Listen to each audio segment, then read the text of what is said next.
Friends, welcome to back my channel success Uttarakhand. आज भी हम यहाँ पर top 10 most important daily current affairs के बारे में डिस्कस करेंगे। तो आज का जो हमारा पहला करंट अफेयर्स रहेगा, हाल ही में कौन सेमीकंडक्टर नीति शुरू करने वाला भारत का पहला राज्य बना। Recently which states has become the first state in India to launch the semiconductor policy. तो दोस्तों, जो सेमीकंडक्टर पॉलिसी है ये शुरू करने वाला पहला राज्य जो है वो गुजरात है। सेमीकंडक्टर पॉलिसी जो है 2022 से 27 शुरू करने वाला ये पहला राज्य है। तो इसका जो मेन आपका उद्देश्य है वो क्या है, नए निवेशों को आकर्षित करना। ठीक है, जितने भी हमारे पास नए निवेश आएंगे उन सभी को अपनी ओर अट्रैक्ट करना। इसलिए क्या है, आपकी ये सेमीकंडक्टर पॉलिसी जो है वो शुरू की गई। तो इसका जो थीम है 2022 से 27 के बीच में, इसको क्या है 5 जो मिशन यहाँ पर तैयार किया गया है, ISM यानी इंडियन सेमीकंडक्टर जो मिशन है, इसके अंतर्गत 5 वर्षों में 2 लाख से अधिक लोगों को क्या देना है, रोजगार देना है। 2 लाख से ज़्यादा जो नौकरी है वो इनको देना है लोगों को। ठीक है, तो ये इसका जो है वो मेन मकसद है। तो ये कहाँ पर शुरू किया गया, गुजरात में स्टार्ट किया गया। ठीक है, ओके। तो अगला है हमारा, प्रतिवर्ष अंतर्राष्ट्रीय बाघ दिवस इंटरनेशनल टाइगर्स डे कब मनाया जाता है। When is international tiger day celebrated every year. तो प्रतिवर्ष कब मनाया जाता है, 29 जुलाई को। कब मनाया जाता है, 29 जुलाई को मनाया जाता है। और इस बार 2022 में भी 29 जुलाई 2022 को भी क्या है आपका अंतर्राष्ट्रीय बाघ दिवस मनाया गया, इंटरनेशनल टाइगर्स डे मनाया गया। जो इंटरनेशनल टाइगर्स डे, इसकी जो इस बार की जो थीम थी वो थी आपकी Indian launches project tiger to revive the tiger population, यानी बाघों की जो आबादी बढ़ाने के लिए भारत ने क्या है प्रोजेक्ट टाइगर लॉन्च किया। ठीक है, तो इसका जो मेन थीम था वो जो बाघों की संख्या आबादी है उसको बढ़ाने के लिए जो प्रोजेक्ट टाइगर जो है लॉन्च किया गया 29 जुलाई 2022 में, इसका ये मेन थीम रहा। ठीक है, कि क्या है बाघों की संख्या को बढ़ाना है। अगला है हमारा, हाल ही में किस प्रथम भारतीय क्रिकेटर के नाम पर इंग्लैंड में किसी क्रिकेट स्टेडियम का नाम रखा गया। ओके, तो किसके नाम पर रखा गया, वो है हमारे सुनील गावस्कर जी। ठीक है, कौन है, सुनील गावस्कर जी। तो इंग्लैंड में एक जो क्रिकेट ग्राउंड है वो है लिसेस्टर क्रिकेट ग्राउंड। ठीक है, लिसेस्टर क्रिकेट ग्राउंड एक है आपका कहाँ पर, इंग्लैंड में, और उसका नाम क्या रखा गया, सुनील गावस्कर क्रिकेट ग्राउंड रखा गया। क्या रखा गया, सुनील गावस्कर क्रिकेट ग्राउंड रखा गया। ओके, ये आपका सुनील गावस्कर क्रिकेट ग्राउंड। अगला है हमारा, हाल ही में किसने भारतीय नौसेना को देश का पहला स्वदेशी विमान वाहक पोत विक्रांत सौंपा। तो किसने सौंपा था आपका विमान वाहक पोत जो है वो किसने सौंपा, who has recently handed over the country's first indigenous aircraft carrier Vikrant to the Indian navy. ठीक है, भारतीय नौसेना को किसने क्या है विक्रांत वाहक विमान वाहक जो है पोत वो सौंपा था। तो किसने सौंपा आपका किसान कोचिन शिपयार्ड लिमिटेड यानी CSL। ठीक है, आपको ये याद रख सकते हो, CSL।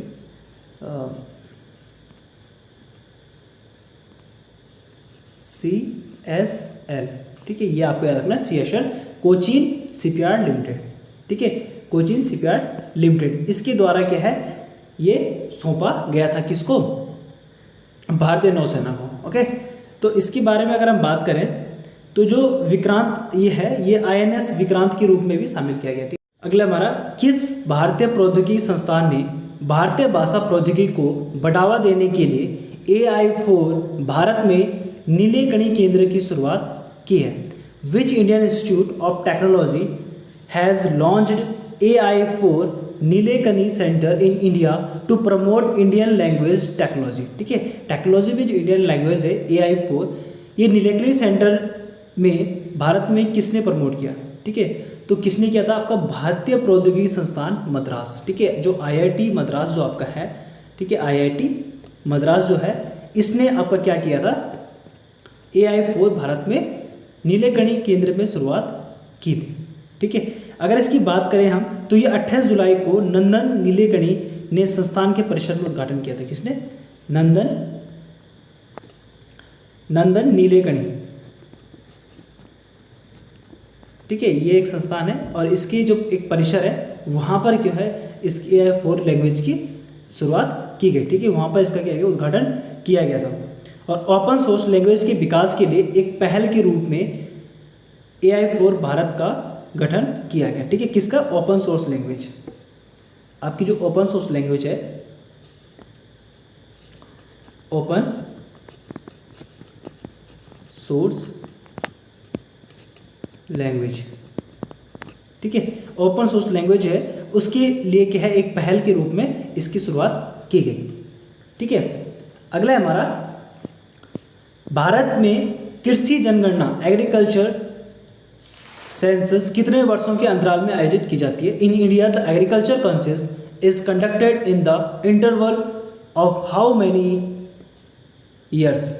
ठीक है, कितने ईयर्स में किया जाता है? तो है 5 साल में। ठीक है, 5 साल में, प्रति 5 वर्ष में क्या है आपकी कृषि जनगणना की जाती है। ठीक है, भारत में। अगर हम इसकी शुरुआत की बात करें तो सबसे पहले ये क्या है 1971 में स्टार्ट की गई थी। तो 1971 से आपकी कृषि जनगणना की जाती है। तो 11वीं कृषि जनगणना जो है 2021-22 में हो रही है। और हाल ही में आपको मैं बताऊं, हाल ही में जो हमारे केंद्रीय कृषि और किसान कल्याण मंत्री हैं आपके कौन? नरेंद्र सिंह तोमर, इनके द्वारा एक लॉन्च किया गया था। इसमें क्या है आपका जो पहली बार क्या है यहाँ पे जो डाटा संग्रह किया जा रहा है वो किसमें? स्मार्टफोन और टैबलेट में किया जा रहा है। ठीक है, स्मार्टफोन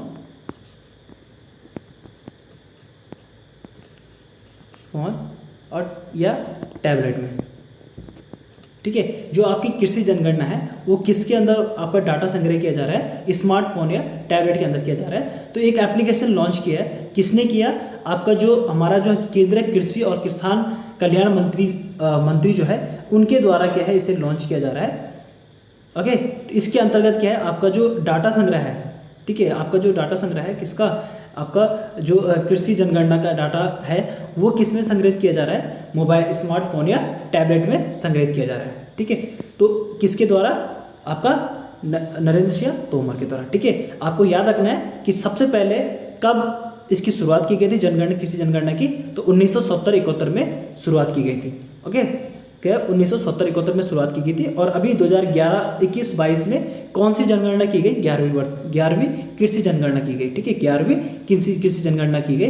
किसने इसमें एक ऐप लॉन्च किया था? केंद्रीय कृषि और किसान कल्याण मंत्री जो है नरेंद्र सिंह तोमर, उनके द्वारा ये लॉन्च किया गया था।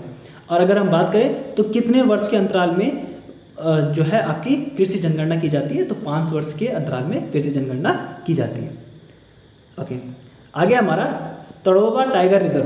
तड़ोगा टाइगर रिजर्व जिसने वैश्विक बाघ दिवस समारोह की मेजबानी की, भारत की किस राज्य में स्थित है? ठीक है, तड़ोगा टाइगर रिजर्व जो है इसने इस बार क्या किया था? वैश्विक बाघ दिवस जो समारोह किया गया था उसमें इसने क्या किया था? मेजबानी की थी। तो ये तड़ोगा टाइगर रिजर्व है कहाँ? तो ये आपका महाराष्ट्र में। ठीक है, तड़ोगा टाइगर रिजर्व कहाँ है आपका? महाराष्ट्र में है, आपको याद रखना है महाराष्ट्र। ठीक है, तड़ोगा टाइगर रिजर्व जो है वो कहाँ पर है? महाराष्ट्र में है। और इन्होंने जो है 2022 में वैश्विक टाइगर डे में, ठीक है, जो आपका अभी 29 जुलाई को जो बाघ दिवस मनाया गया उसमें इसने मेजबानी की थी उस समारोह में। तो ये चंद्रपुर वन अकादमी में ये किया गया था। और इसमें जो भाग लिया था किसने लिया था? केंद्रीय पर्यावरण वन और जलवायु परिवर्तन मंत्री जो हमारे भूपेंद्र यादव जी है, इन्होंने इस समारोह में क्या लिया था? भाग लिया था। ठीक है, चंद्रपुर वन अकादमी जो है वो महाराष्ट्र में है। और वहाँ पर क्या है ये समारोह का आयोजन किया गया था। और उसमें भूपेंद्र यादव जी उसमें क्या है मुख्य अतिथि के रूप में रहे थे। ठीक है, तो भूपेंद्र यादव जी हमारे कौन है? केंद्रीय पर्यावरण वन और जलवायु परिवर्तन मंत्री है। ठीक है, अगला है हमारा, किस राज्य ने भारत में पहली बार FIDE शतरंज ओलंपियाड यानी FIDE चेस ओलंपियाड की मेजबानी की? Which state hosted the first ever FIDE chess olympiad in India? तो कहाँ पर किया गया था?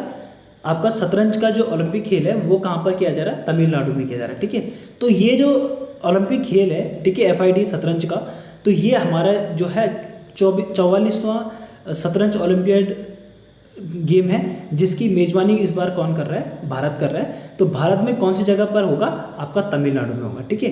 तो ये पहली बार जो है, पहली बार भारत इसकी मेजबानी कर रहा है। तो इस कार्यक्रम का उद्घाटन किसने किया था, आपका प्रधानमंत्री नरेंद्र मोदी ने किया। तमिलनाडु के मुख्यमंत्री कहाँ पे, M.K. स्टालिन, ठीक है। प्रधानमंत्री हमारे नरेंद्र मोदी और उसके मुख्यमंत्री, तमिलनाडु के मुख्यमंत्री M.K. स्टालिन, इन दोनों ने, इनके साथ में क्या है, नरेंद्र मोदी ने इनका इस कार्यक्रम का उद्घाटन किया। तो 44वें फीडे शतरंज ओलंपियाड की मेजबानी कौन कर रहा है इस बार, भारत कर रहा है, ठीक है। अगला है हमारा, किस नौसेना को हाल ही में किस देश से 2 MH-60R मल्टी रोलर हेलीकॉप्टर मिले, ठीक है। Indian navy has recently received 2 MH-60R multi role helicopters from which country, ठीक है। तो किस नौसेना को हाल ही में देश में 2 MH-60R मल्टी रोलर दिए थे, किस देश ने दिए, अमेरिका ने। किसने दिए, अमेरिका ने दिए, किसको, भारतीय नौसेना को। तो नॉर्थ अमेरिका की अगर बात करें तो 2019 में भी अमेरिका ने, 2019 में जो है अमेरिका ने क्या किया था, आपके 24 MH-60R, ठीक है। जो MH-60R है ये 24 MH-60R इसको देने की क्या की थी, बात की थी। और उसने क्या किया था, बिक्री की मंजूरी दी थी, ठीक है। इसने कहा था कि जो 24 MH-60R है वो हम 24 MH-60R आपको देंगे, ठीक है। तो उसकी उन्होंने मंजूरी दी थी 2019 में। और अभी हाल ही में 2 जो है MH-60R वो भारतीय नौसेना को इन्होंने दे दिया अमेरिका ने, ओके। अगला है हमारा, हाल ही में Tata advance system limited TASL ने एक स्वदेशी रूप में विकसित quick reaction fighting vehicle medium QRFBM किसे प्रदान किया। तो QRFBM किसको प्रदान किया, टाटा एडवांस सिस्टम लिमिटेड ने, तो किसको किया, भारतीय सेना को, ठीक है। तो भारतीय सेना को इन्होंने एक जो है व्हीकल मीडियम दिया इन्होंने, ठीक है, quick reaction fighting vehicle medium, ठीक है, एक यंत्र बनाकर इन्होंने दिया। To whom has Tata advance system limited TASL recently provided an indigenous developed quick reaction fighting vehicle medium QRFBM किसको दिया, भारतीय सेना को दिया, ठीक है। अगर हम इसकी बात करें तो यह वाहन जो है भविष्य में होने वाली जो लड़ाइयाँ हैं और युद्ध जैसी स्थिति है उसमें परिचालन क्षमता को बढ़ाएगा, ठीक है। तो उनकी जो परिचालन क्षमता है उसको बढ़ाएगा कौन, ये वाहन, एक प्रकार का वाहन है, ठीक है, एक प्रकार का यंत्र है, मशीन है, ठीक है, जो जिसका निर्माण किसने किया, टाटा एडवांस सिस्टम लिमिटेड ने किया। तो उसने किसको, भारतीय सेना को ये यंत्र दिया है, ठीक है, ये मशीन दी है। तो ये क्या करेगा कि जो आगामी भविष्य में अगर कभी युद्ध होता है भारत के साथ तो वहाँ पर ये उनके परिचालन को बढ़ाएगा, ठीक है। तो ये था हमारा 10 current affairs, very most important. तो इनको आप अपनी कॉपी में नोट्स कीजिए दोस्तों, और ज़्यादा से ज़्यादा वीडियो को शेयर कीजिए, लाइक कीजिए और सब्सक्राइब कीजिए हमारे चैनल को। और अगर आप नए हैं आज हमारे चैनल में तो भी आप सब्सक्राइब कीजिए और अपने दोस्तों को भी शेयर कीजिए। मिलेंगे आपको नेक्स्ट डे अगले करंट अफेयर्स के साथ।